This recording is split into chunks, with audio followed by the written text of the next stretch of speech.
He installed hidden cameras in his own home because he was convinced his wife was cheating. He believed he was about to catch her with another man.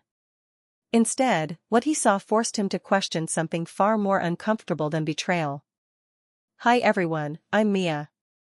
Thank you for being here. Tonight's story is about suspicion.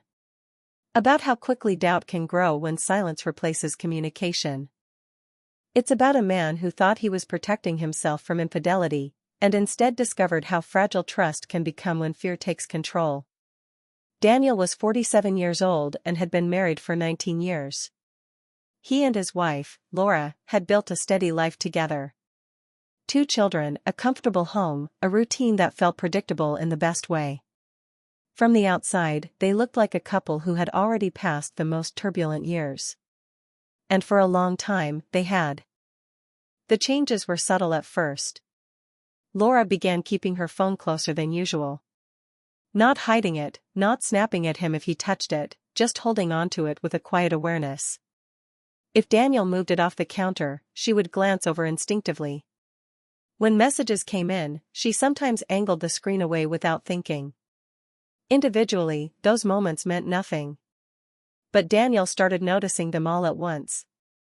She also began staying late at work more frequently. Her explanations were calm and reasonable: a new project, staffing issues, extra meetings. There was no irritation in her tone when he asked about it. Still, something unsettled him. At dinner, he found himself watching her more carefully than before. When she smiled at her phone, he wondered who had made her smile. When she seemed distracted, he imagined conversations happening outside his awareness. At night, as Laura lay beside him scrolling quietly, the faint glow from her screen began to feel less like habit and more like distance. Daniel didn't confront her directly because he had no evidence. There was no unfamiliar name, no clear lie, no message he had seen with his own eyes. Only a growing discomfort that he couldn't explain. Instead of asking harder questions, he started observing. He paid attention to schedules, to small inconsistencies, to the time she said she would leave work and the time she actually arrived home. Over weeks, observation turned into quiet certainty inside his own mind. And once certainty takes hold, it rarely waits for proof. One Thursday evening, after she mentioned she would be working late again, Daniel stood alone in the kitchen long after the door had closed behind her. The house felt unusually silent.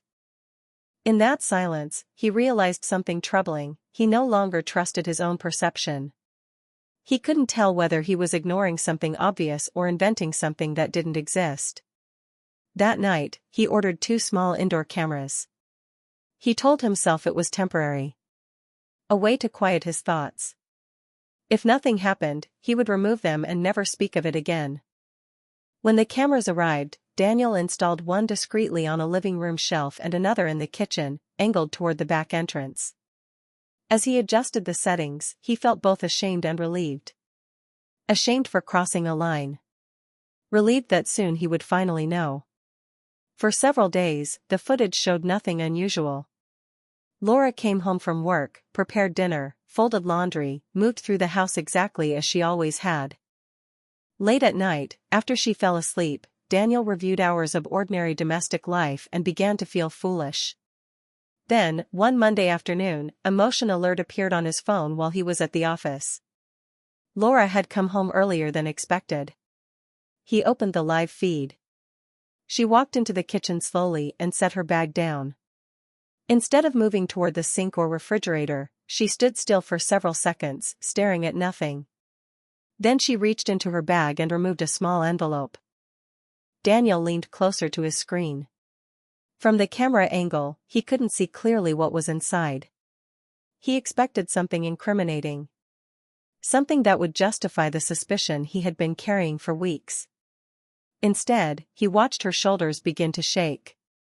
She lowered herself into a chair and covered her face with her hands. It was quiet, restrained crying, the kind that happens when someone believes they're completely alone. The certainty inside Daniel began to fracture. After a few minutes, Laura picked up her phone and made a call. He couldn't hear the conversation clearly, but her expression was unmistakable. That evening, when he came home, she acted composed, careful. She asked about his day and made dinner as usual. She didn't mention the envelope. He didn't mention the cameras. Later that night, Daniel replayed the footage and zoomed in as much as he could. The papers in her hands were medical scans. The next morning, instead of continuing to watch silently, he asked her if something was wrong. Laura hesitated, then sat down at the kitchen table. 2 weeks earlier, she had found a lump and scheduled an appointment. The late nights at work had been additional tests, follow-ups, consultations. She hadn't told him because she didn't want to worry him until she had answers. While Daniel had been building a case for infidelity in his mind, she had been sitting alone in hospital waiting rooms. The final test results came back benign. The relief that followed was overwhelming. In that hospital room, Laura held on to him tightly, and for the first time in weeks, Daniel saw how far his imagination had drifted from reality. That night, he told her about the cameras. He admitted everything, the suspicion, the installation, the footage. Laura didn't yell. She didn't accuse. She simply looked at him and asked, quietly, "You really believed I was capable of that?" It wasn't anger in her voice. It was hurt. Daniel removed the cameras the next day. But rebuilding the part of their marriage that had cracked in silence took longer. This story isn't really about catching someone cheating. It's about how easily fear can rewrite reality when we stop talking. Daniel believed he was protecting himself from betrayal. In truth, he was allowing suspicion to grow in the space where honesty should have been. There was no affair, no secret lover, no hidden life. But trust was still damaged. Because betrayal isn't always physical. Sometimes it begins in silence, sometimes it forms inside our own minds when imagination becomes louder than conversation. When we assume instead of ask. When we observe instead of speak. The most dangerous distance in a relationship isn't always between two people. Sometimes it's the one created by unspoken fear. Thank you for watching this story. If it resonated with you in any way, I would truly appreciate it if you subscribed to the channel. It helps more than you think, and it allows me to keep sharing stories like this. I'd also love to hear your thoughts in the comments. What would you have done in his place? Would you have installed the cameras? Or chosen to have a difficult conversation first? And if you have your own story you'd like to share, you can write it in the comments too. I read everything.